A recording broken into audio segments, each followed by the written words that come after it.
Ladies and dudes, I got some good news to tell you. I'm finally going to do another top 10 list that nobody has never done before. And this top 10 list is going to be a good one. And yes, ladies and dudes, it's very true. I'm only 24 movie reviews away until I can reach movie review number 200. But I have no idea what's it going to be anyway. So let's wait and see what happens in the later on future.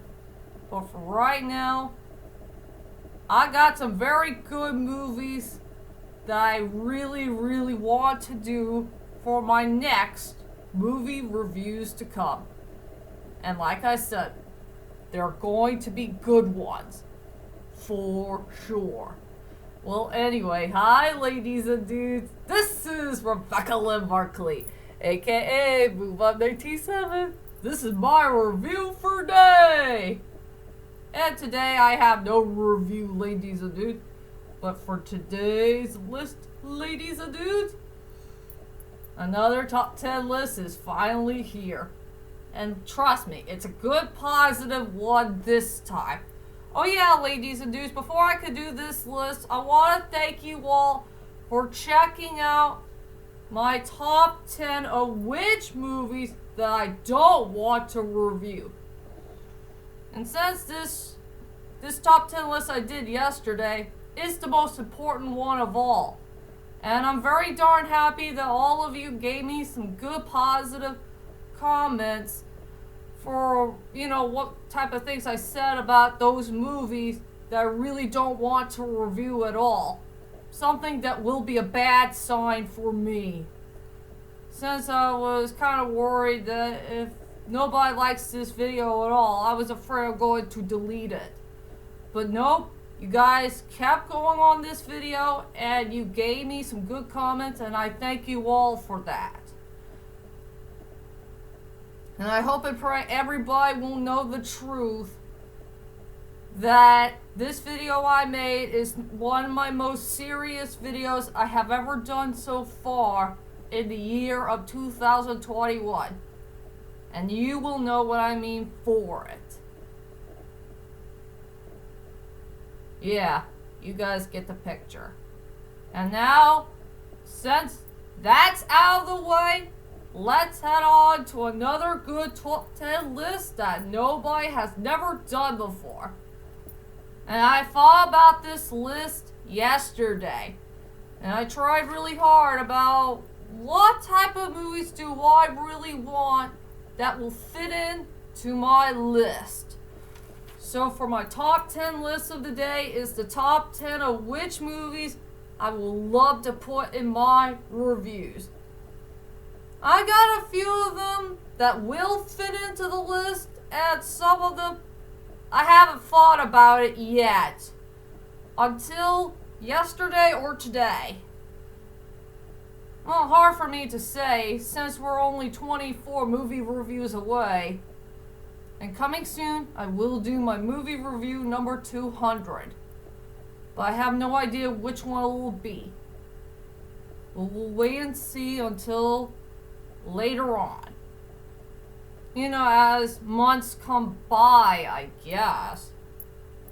So, I guess you want to know which one of these movies did make it to the list, and which one of them will be a perfect choice for my last 24 movie reviews.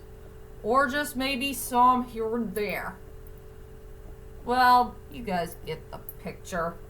So, without further ado, ladies and dudes, let's head on to my top 10 of which one of these movies that will fit perfectly for my later on movie reviews.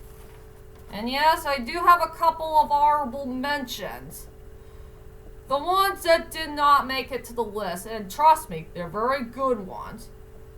Sadly, I got two movies I wish I could see in theaters, but thanks to Disney Plus, they put it there. Curse Disney Plus for taking away these two movies I would like to see in theaters. And they are Lady and the Tramp, the remake, the live action version. I really want to see this movie so badly, but it's on Disney Plus. I hate that. I will give Soul a try. It looks like a pretty good movie, and since everybody did say it's one of the best films of the year, for some of them, I guess. And yes, Tom Holland's newest version of Spider-Man 3. I promise I will get there to it. And I got the incredible Mr. Flipper, whatever it's called. It's a 1960s movie that featured a really cool classic actor that we all know and love, who plays the fish. And the last one is Magnificent Seven, the 2016 version. That's the best one I've ever seen, since it was based by the Seven Samurai. And we gotta pay our respects to Chris Pratt. And let's head on to my top 10 of which one of these movies that I will love to do for review.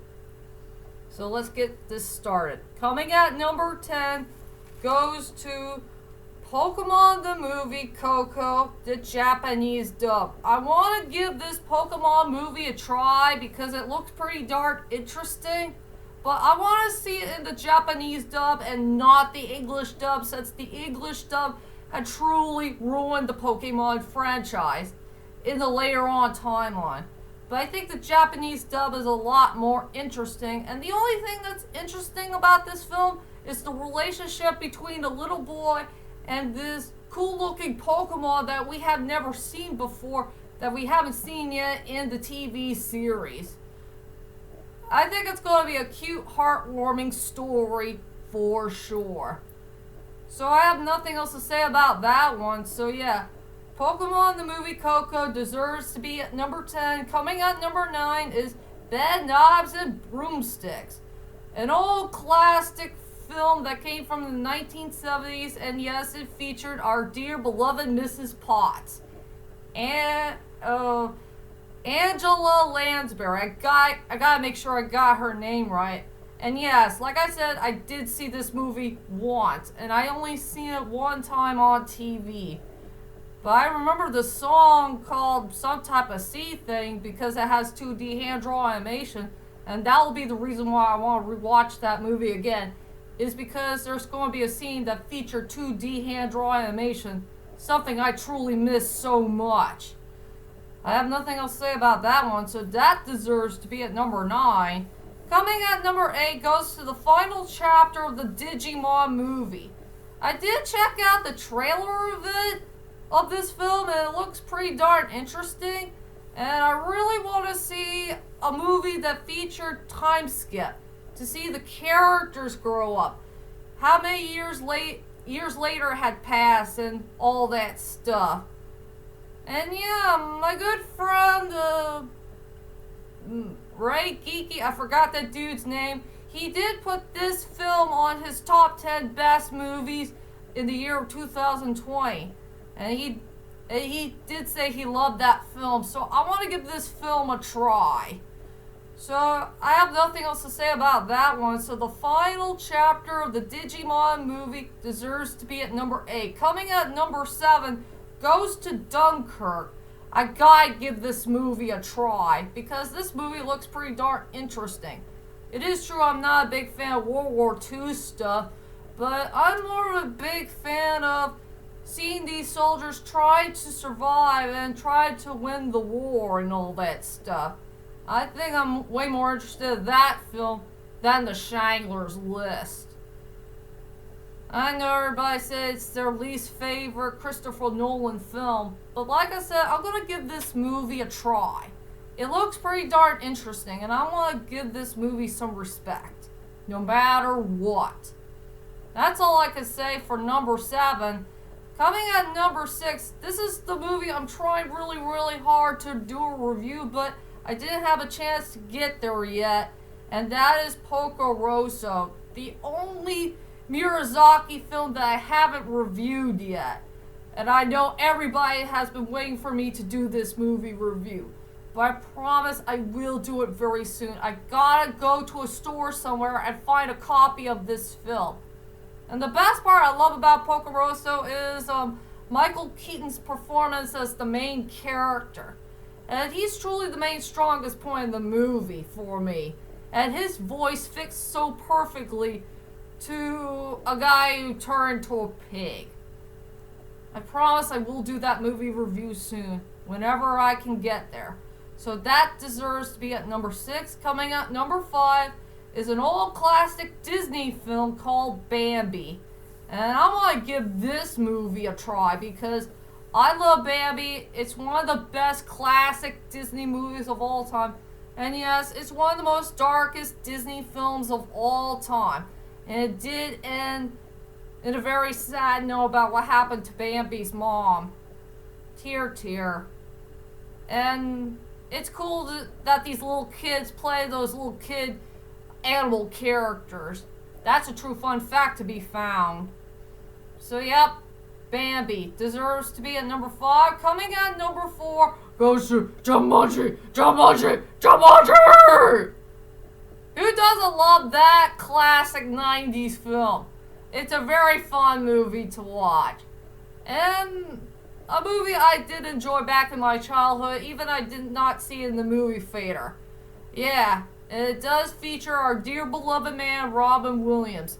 May rest in peace. I just want the original Jumanji, not the one that Dwayne "The Rock" Johnson and Kevin Hart were in. I did see Welcome to the Jungle, but I haven't seen The Next Level yet. I'm not sure if I want to or not, so I'll be on hold those 2 movie reviews if I want to do it or not, but we'll wait and see what happens. But I think the original Jumanji is the one I want to do for my next movie review, and that deserves to be at number 4. And finally, ladies and dudes, here are my top 3 which one of these movies I really want to do for a review. So, here we go. Number 3, all these 3 are ties. All of them are ties. So let's get this started. Coming at number 3 are the 2 brand new Liam Neeson films that I really want to give a try.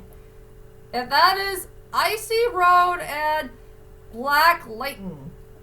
Well, there's no information about Icy Road yet, but there are some information about Black Lightning. Black Lightning is a pretty interesting film. And I remember there were a few interesting fun facts I did find with that film. Yeah, but I'll tell you that later on whenever I can find the trailer for it. So yeah, I want to give these 2 Liam Neeson films a try. And I will see if this Icy Road might be the movie that we're looking for if the oh great my Liam Neeson will ever win an Oscar for it. It looks like an Oscar-worthy film, but we're not so sure yet. So there's no information about Icy Road yet, but I did find some information about Black Lightning, whatever it's called. So I decided to put them in a tie at number 3. Coming at number 2 are the last 2 Rurouni Kenshin films. And please, please do not delay them. I beg of you, please don't delay them.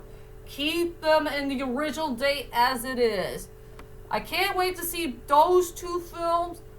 One is the final chapter of the Rurouni Kenshin manga series, the one that did not make it to the anime, and the other is that OVA that involves trust and betrayal. Yeah, I just can't wait for both of these films and get to know what's different from both the manga and the OVA. Hard for me to say about these 2, but I can't wait to see them. Please let me see it. I beg of you. I want to see it now, not later. No more delays in a film. That's all I could say for number 2. And finally, my number 1 of which one of these movies I would love to do for a review, and I need to find a way to see both of them. And that is Ordinary Love and Made in Italy. I care about these 2 Liam Neeson films very much that I haven't seen yet, and they're both rated R films. One that featured a good love story and a very sad note, while the other is a father and son story. And they're both very underrated, for sure. I know one that has positive reviews while the other has negative reviews. But I don't care. I really want to see both of these films whenever I can get there, I guess. Hard for me to say. I care about both of these films and I really want to see these two films so darn badly. If I can find a DVD of it. So yeah.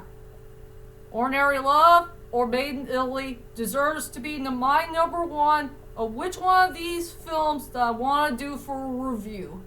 And that is my top 10 of which movies I really want to do for a review. And it's a very hard list to do. And my time is up right now and I gotta get going on my chores and eat my breakfast and get ready for work. So, I'll see you guys later and sayonara.